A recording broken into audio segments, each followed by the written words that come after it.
How do you change the cap of a Womanizer Premium, Starlet, or any other of the Womanizer collection? Today, I'm going to show you how. To change the cap of a Womanizer Premium or any other Womanizer is very simple and easy. Here we have the Womanizer Premium 2. The caps are made of a soft silicone, so they're very simple and easy to remove.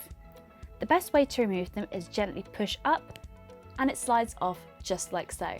You can also remove the silicone caps as well for cleaning. Simply use a toy cleaner and lukewarm water, or alternatively, you can also use a mild antibacterial soap and lukewarm water as well.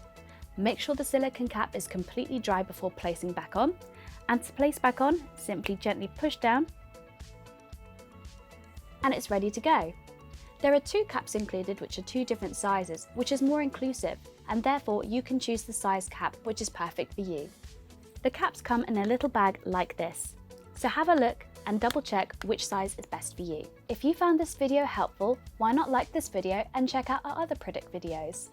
Perhaps you have a question you'd like to ask us. Why not leave a comment below and we'll help you with your query.